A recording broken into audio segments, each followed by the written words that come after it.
The wind howled across the wide golden fields, bending the tall stalks until they almost touched the ground. Dark clouds rolled in fast, swallowing the light of the twin suns. Ethan Cole pulled his coat tighter and stepped off the porch of his small farmhouse. He had seen storms before, but this one felt different. There was a strange taste in the air.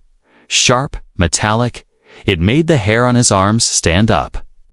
He walked toward the field to check the harvest machines before the rain hit. The machines stood silent, their long arms folded like sleeping insects. Then, through the wall of dust and wind, he saw something move. At first, it looked like a shadow, tall and thin, stumbling between the rows.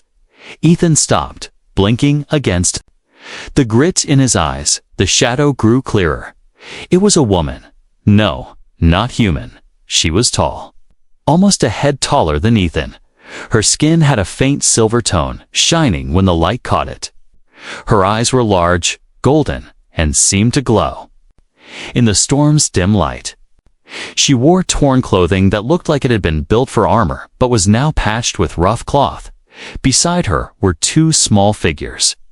Children, they clung to her hands, their heads low, their faces hidden under thin hoods. Ethan's boots sank into the wet soil as he approached. The woman saw him and stopped.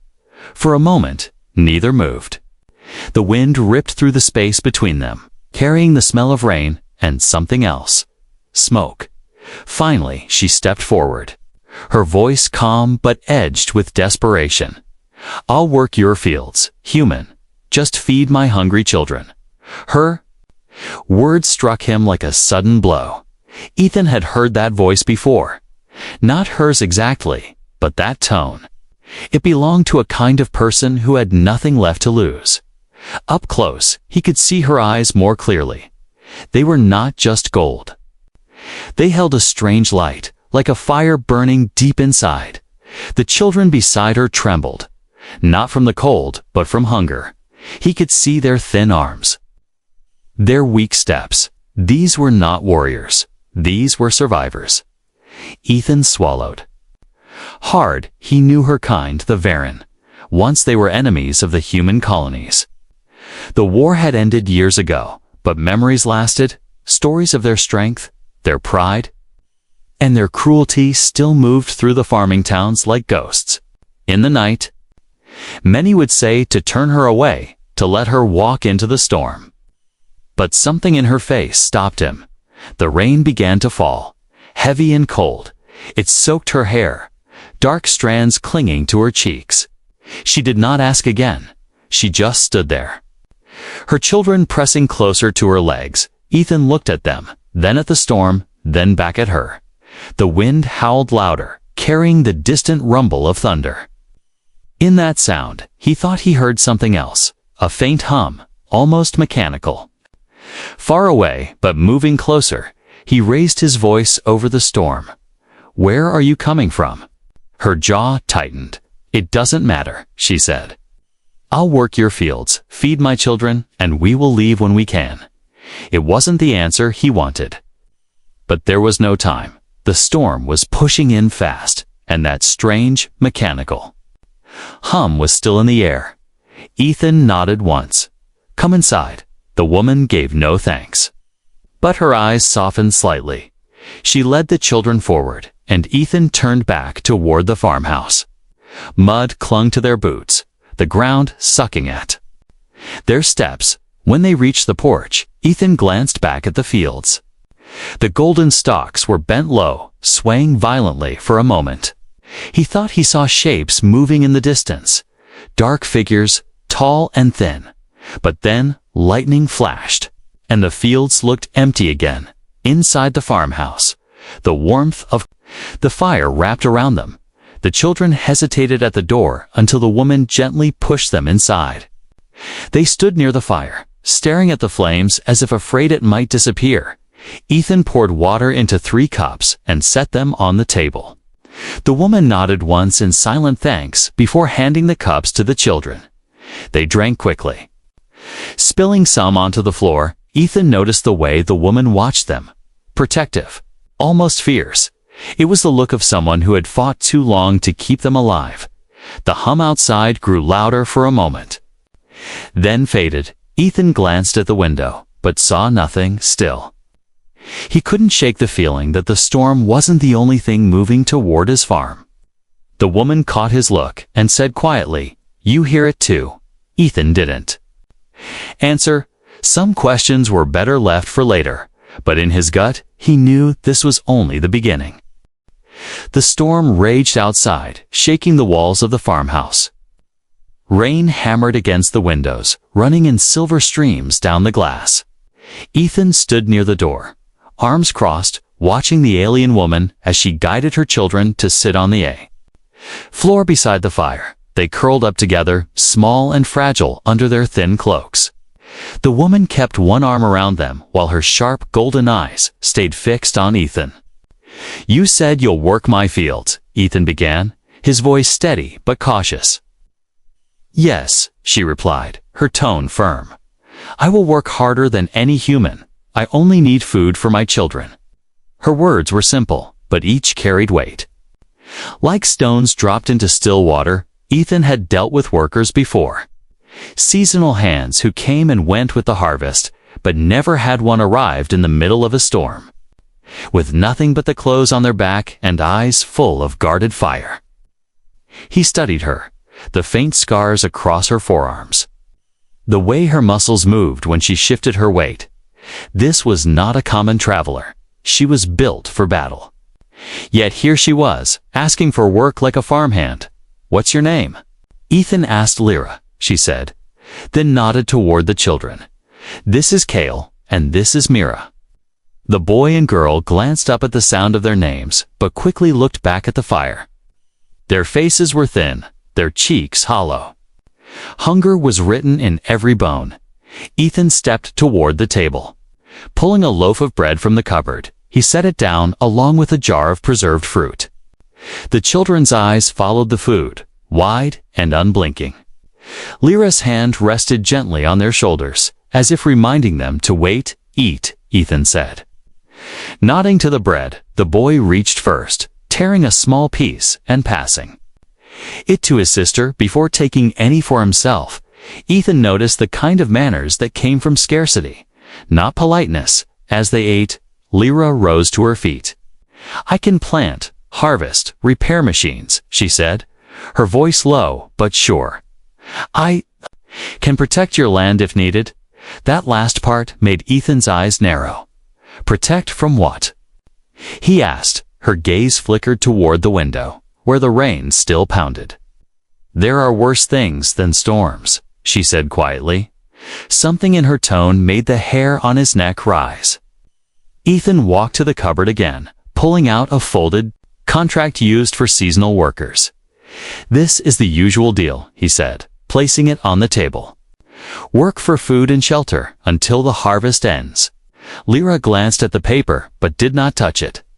"I agree," she said, "but I may need to leave before the season ends." "That's not how it works," Ethan replied. "If you leave early, you don't get the full share." She held his gaze, and for a long moment, neither spoke. Finally, she nodded. "Then I will stay." They shook hands. And Ethan was surprised at the strength in her grip, not the crushing kind, meant to intimidate, but the steady weight of someone who meant every word. The children had finished eating, crumbs clinging to their lips. Mira leaned against her mother's side, already drifting into sleep. Kale sat upright, his eyes scanning the room like he was memorizing every detail. Ethan saw the same watchfulness in him that he had seen in soldiers. The hum from earlier whispered faintly through the storm again. Ethan glanced toward the window, but Lyra's eyes were already there. She turned back to him, lowering her voice. "If anyone asks, you found us on the road." Ethan frowned. "And if they ask why I took you in?" She answered without hesitation. "Tell them you needed workers." Her calmness was strange, as if she had already rehearsed this conversation. The night stretched on, the storm showing no sign of breaking. Ethan brought out blankets and a small lamp, setting them by the fire for the children. Lyra accepted them with a single nod, then helped settle the children down. Once they were asleep, she sat near the fire herself, her eyes reflecting the flames. Ethan poured 2 cups of hot water with a pinch of dried herbs. He set one in front of her. "You're far from home," he said. Her lips curved into something. That wasn't quite a smile. "Home is gone." Ethan didn't press her, but her words lingered in the air between them, heavy and final, outside. The wind began to slow, though the rain still fell. In the quiet moments, Ethan could hear the faint ticking of the old wall clock, and beneath it, so soft he almost thought it was his imagination, the mechanical hum again. Lyra heard it too. Her hand moved to her side, where under her cloak, something metallic shifted. Ethan realized she had a weapon hidden there. He opened his mouth to ask, but she cut him off. "It's nothing you need to fear." That wasn't the answer he wanted, but it was the only one she would give. The firelight flickered, shadows dancing on the walls. For a moment, Ethan felt as though there were more people in the room than just them. The storm outside might have been ending, but something else was just beginning. The storm had passed by morning, leaving the ground soaked and the air heavy with the smell of wet soil. Mist clung to the fields, curling low around the wheat like ghostly fingers. Ethan stepped out onto the porch, the cold boards creaking under his boots. He could hear the soft hum of the harvest machines starting up again. Behind him, the farmhouse door opened quietly. Lyra stepped out, her children following close. Both wearing oversized jackets Ethan had found for them. She did not speak, but her eyes scanned the horizon as if searching for movement. The sun was weak through the clouds, turning everything a pale silver. It should have felt peaceful, but Ethan couldn't shake the unease in his chest. The hum from the night before still echoed in his memory. Whatever had been out there hadn't been the wind. By midday, Ethan hitched his old hauler to head into the village for supplies. Lyra wanted to stay behind with the children, but he told her she should come if you're working here. "Folks will see you sooner or later," he said. She hesitated, then agreed, helping the children climb into the back seat. The ride into town was quiet, except for the rattle of the engine and the soft cough of Kale. Mira leaned against her mother's arm, half asleep. The village was small, a cluster of low buildings around the main square. Market stalls were already open, vendors shouting prices for fresh produce. But when Ethan's hauler rolled in, the noise dimmed, heads turned, eyes narrowed. Whispers began to drift through the air like smoke. "That's her, isn't it?" "Of her own, I thought they were all gone. What's Cole doing bringing one here?" Ethan ignored them and headed to the supply shop. Inside, the air smelled of oil and old wood. Jonas, the shopkeeper, was leaning on the counter, a mug of steaming tea in his hand. "Morning, Cole," Jonas said, his eyes flicking to Lyra. "You've brought company. She's working my farm," Ethan said, keeping his tone neutral. Jonas raised an eyebrow. "Brave of you," he muttered, then leaned closer, lowering his voice. "Word is, there's been Varen ships spotted near the trade lanes again." Ethan kept his face still. "Rumors," he said. "Maybe," Jonas replied, "but I'd watch my back if I were you." Lyra stood near the doorway, her children close. She was calm. But Ethan noticed how her eyes followed every stranger who came in. The way her hand rested lightly on her side, where her weapon was hidden when they left the shop. The stairs in the square felt sharper. 2 men near the well stopped talking. When they passed, one of them spat into the dirt. The other said just loud enough to hear. "Can't trust her kind." Ethan felt a spark of anger, but Lyra kept walking without a word. They loaded the supplies into the hauler before starting. "The engine?" Ethan asked. "You've been here one morning and already half the town is talking." "That is the way of humans," Lyra said, her voice calm. "You fear what you do not know." Her golden eyes met his, steady, unflinching. "And sometimes you're right to fear," she added. Ethan didn't ask what she meant, but the words stayed with him the whole ride home. By evening, word had spread beyond the village. A neighbor, old Marin, arrived under the pretense of bringing a basket of eggs. She stood on the porch, her sharp eyes darting past Ethan toward the open door. "I heard you've taken in a stranger," she said. Ethan kept his tone light. "Just an extra pair of hands for the season," Marin sniffed. "You should be careful, Cole." Some people say the Vera never truly surrendered. He thanked her for the eggs and closed the door before she could say more. Inside, Lyra was sitting at the table, sewing. A tear in Cale's jacket. She didn't ask what Marin wanted. But her glance told Ethan she already knew after the children went to bed. Ethan sat across from her.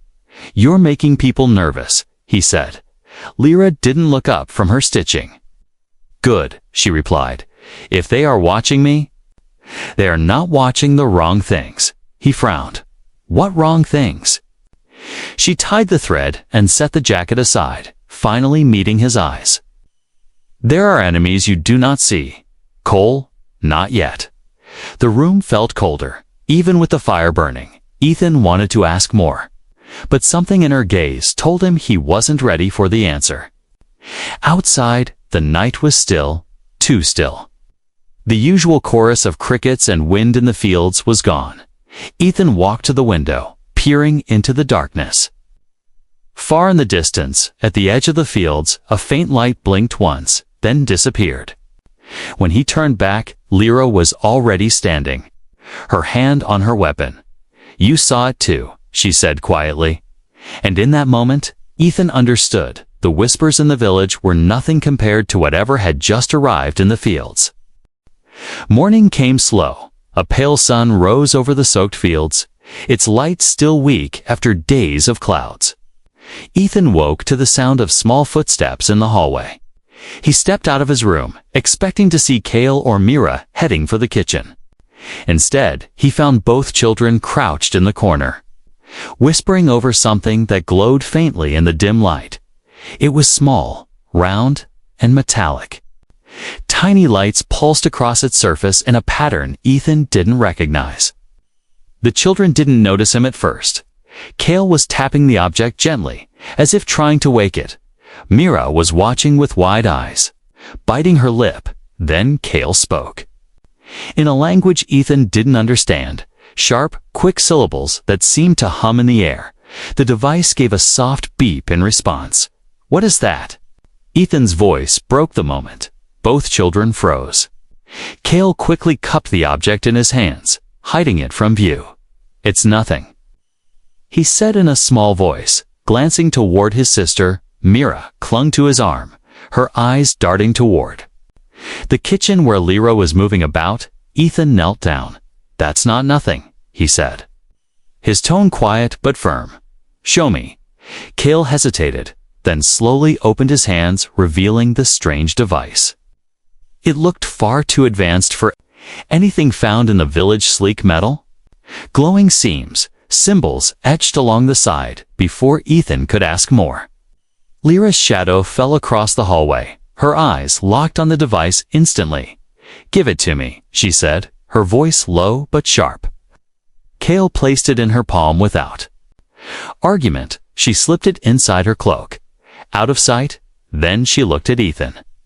"They are not to be questioned about this," she said firmly. Ethan straightened. "I think I have the right to know what's in my house." Her gaze didn't waver. "And I have the right to protect my children." She turned away, guiding them toward the table where breakfast was already set. Ethan followed, his mind spinning. "What is it?" he asked again. Lyra poured water into 3 cups. Not looking up, "It's a communicator," she said finally. "Broken." Mostly, her words sounded simple, but the way she gripped her cup told him more. It was not just a communicator. "Who were they talking to?" he asked. "No one," she said. "It is for listening, not speaking." That made Ethan pause. Listening to what? Before he could press her, a sudden cough from Cale drew their attention. The boy's face had gone pale, his small frame shaking. Lyra was at his side in an instant, steadying him until it passed. She brushed a hand over his hair, murmuring something in the Varan tongue. Ethan saw it now, the hollowness in Cale's cheeks, the weakness in his movements. This child had been sick long before they came to his farm. After breakfast, Ethan headed out to the fields. Lyra insisted on helping, leaving the children inside, but Ethan's thoughts kept returning to the glowing device. If it really was a communicator, who had built it? And why hide it from him? By midday, the clouds had gathered again, darkening the sky. Ethan finished adjusting one of the irrigation lines when he noticed Mira standing at the edge of the field. She shouldn't have been there. Her small hands were cupped around something, and she was speaking softly to it. He walked toward her. At the sound of his boots in the mud, she quickly shoved the object into her pocket. "What are you doing out here?" he asked, keeping his tone light. She shrugged. Looking.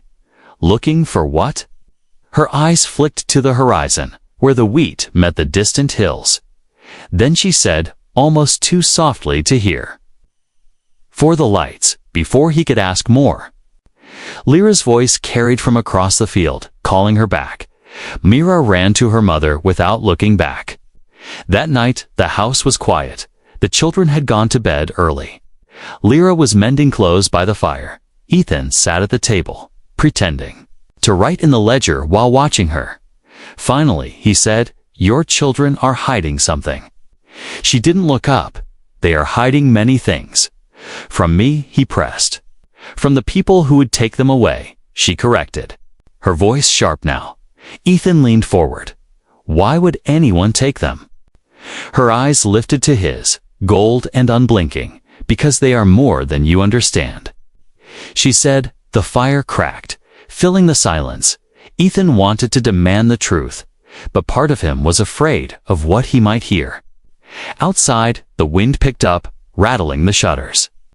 A faint light blinked once in the distance, the same place as the night before. This time, it blinked twice, paused, and blinked again. Lyra saw it too, her head turning slightly. She rose from her chair. Moving to the window, her hand hovered near her weapon. "Stay inside," she said, without looking at him. Then she whispered something in her own language, too soft for Ethan to catch. Upstairs, a faint hum began. Ethan's eyes went to the hallway where the children slept. The sound was coming from their room. He took a step toward the stairs, but Lyra's voice stopped him cold.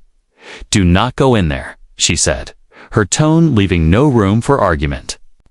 Her gaze was fixed on the horizon. The blinking light was gone now, but in Ethan's chest, the unease had grown into something heavier. The feeling that whatever secret the children carried was already calling something closer. The storm came without warning. One moment, the sky was calm and clear. The next, it was boiling with dark clouds.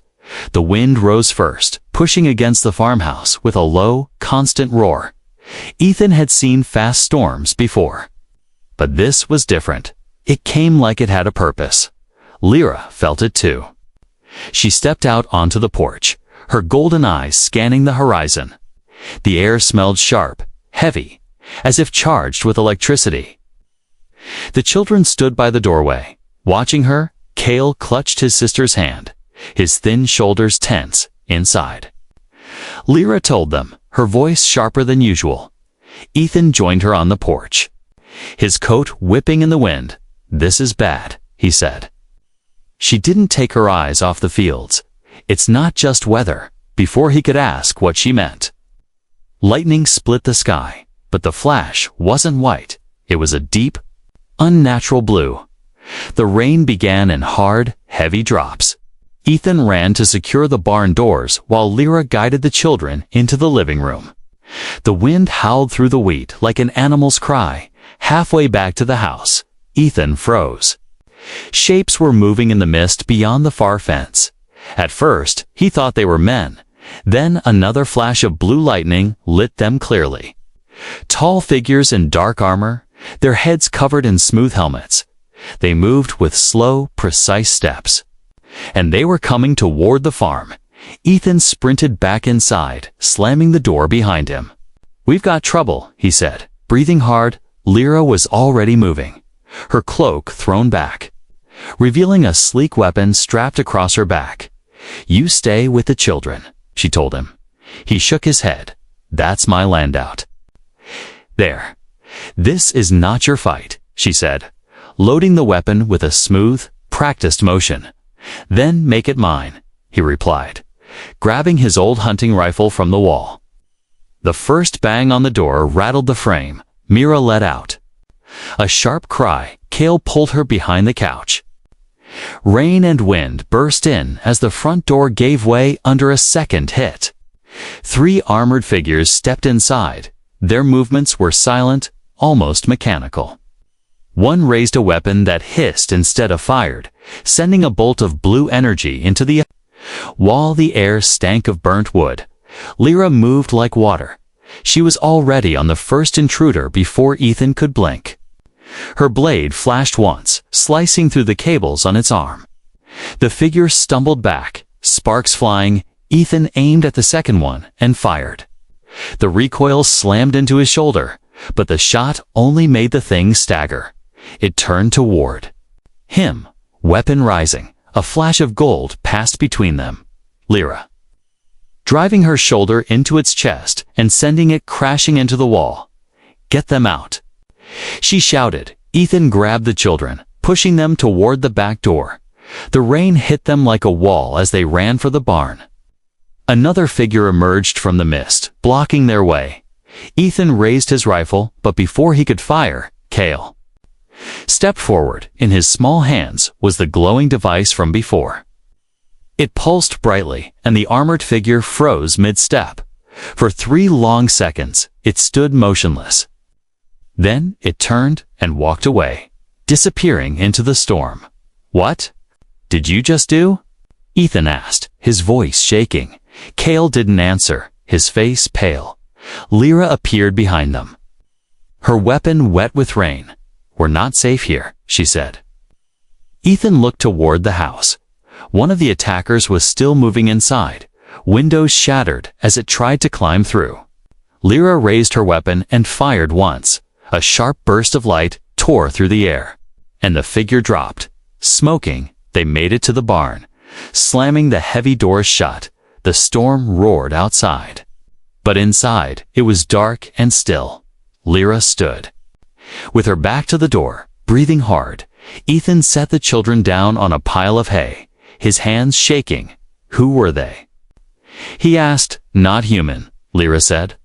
"Hunters." Her voice was tight, as if the word itself tasted bitter. Ethan glanced at Cale. The boy was still holding the glowing device, its light fading now. "That thing stopped one of them." "Ethan," said Lyra's eyes flicked to her son, then back to Ethan. "It's why they're here," she said quietly. "They're not after you, Cole. They're after my children." For a moment, the storm seemed to fade into the background. Ethan looked at the children, then at Lyra. "Why?" he asked. Her jaw tightened. "Because they are the last of something," she said. But before she could explain, a loud metallic bang shook the barn. The doors shuddered under the impact. Outside, something heavy moved in the rain. It wasn't over. It had only just begun.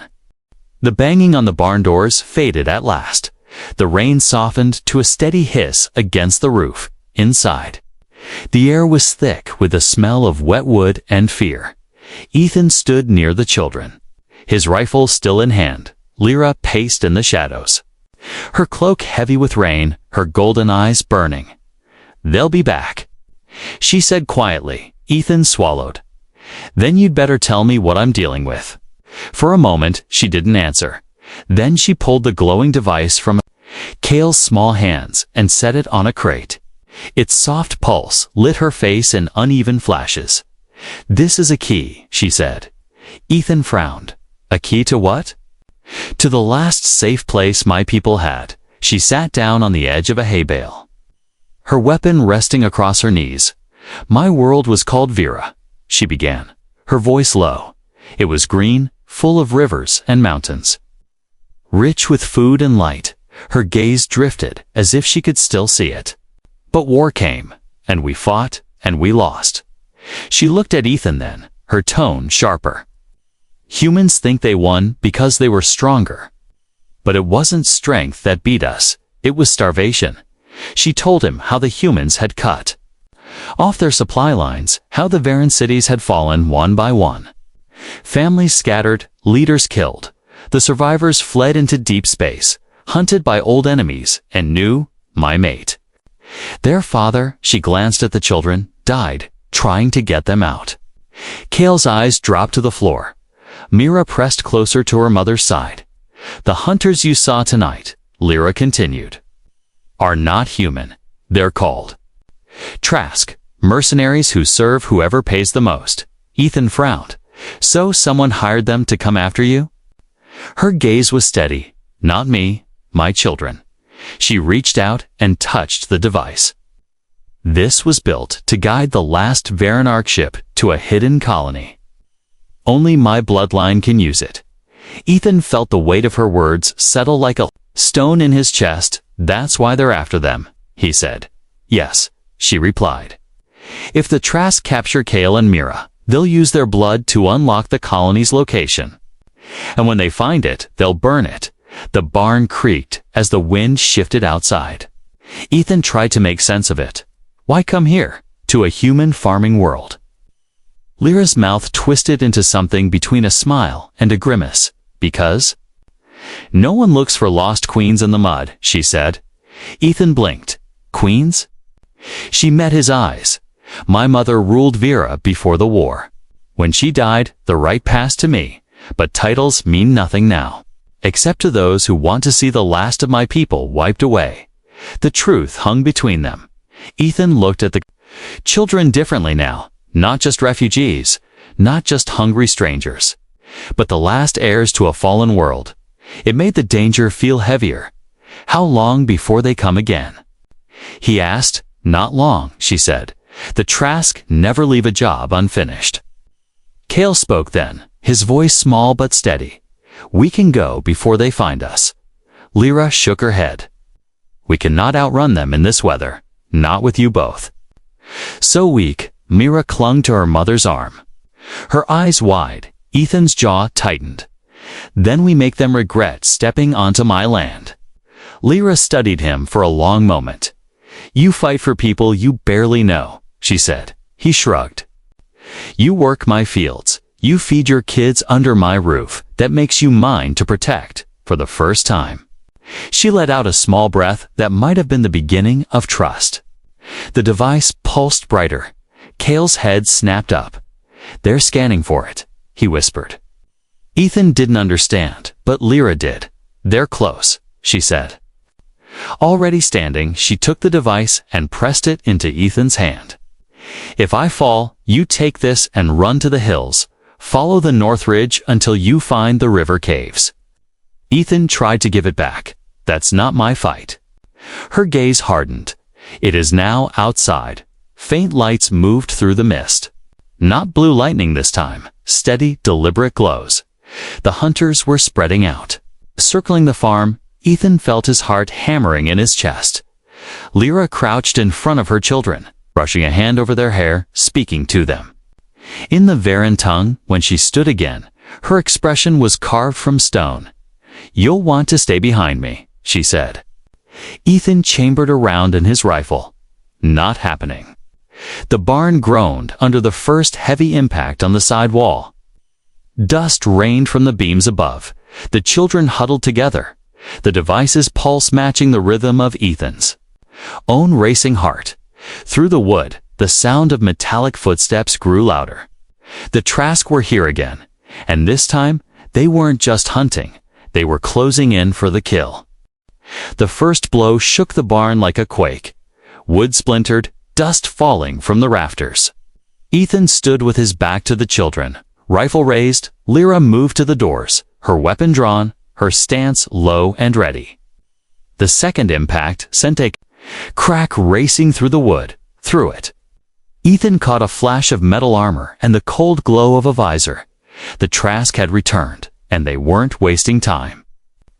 "They're coming through," he said. "I know," Lyra replied, her voice calm in a way that made the air feel colder. The third hit smashed one of the doors off its hinges. Rain and wind roared into the barn. 2 armored hunters stepped. Inside, their boots heavy against the wet earth floor. Without hesitation, Lyra fired. The blast of light struck the first one in the chest, sending it crashing into the wall. The second raised its weapon. But Ethan's shot caught it in the shoulder, spinning it around. More shadows moved outside. The hunters weren't just charging. They were surrounding the barn. "We can't hold here," Lyra said. "Where do we go?" Ethan asked. "The caves," she replied. "But we'll have to cut through them." She turned to Kale and Mira, crouching low. "Stay behind us, no matter what you see," she said, her tone fierce but gentle. Kale nodded, gripping Mira's hand tight. The glowing device pulsed in his other hand, faster now, like it was alive. They broke from the barn in a rush. Rain hammered down, soaking them instantly. The fields were a blur of gold and shadow. Figures moved through the mist, some human-shaped, some taller, their movements wrong. Lyra cut a path with her weapon, each burst of light carving holes in the dark. Ethan fired at anything that came close, the recoil jolting through his shoulders. One of the hunters lunged from the side. Ethan swung the butt of his rifle hard into its helmet. The blow staggered it, but it reached for him. A sudden high-pitched tone filled the air. The device in Kale's hand had flared bright. The hunter froze mid-step, its limbs locking. Lyra grabbed Ethan's arm, pulling him forward. "Move," she shouted. They reached the fence at the edge of the north ridge. Beyond it, the ground sloped toward the dark outline of the hills. But between them and safety, more shadows waited. Lyra's eyes narrowed. "They're blocking the way," she said. Ethan checked his rifle, only 2 rounds left.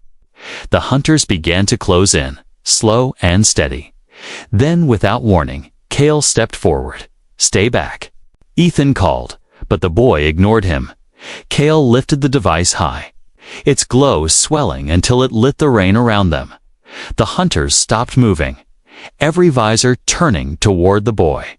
For a breathless moment, the world seemed to hold still.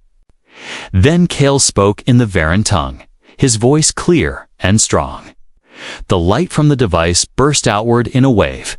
It rippled through the rain like a living thing. Every hunter it touched staggered back, their movements glitching one by one. They turned and began to retreat into the mist. Ethan stared, his breath caught in his chest. What did he just do? He asked. Lyra's eyes were wide, but not with surprise, with recognition.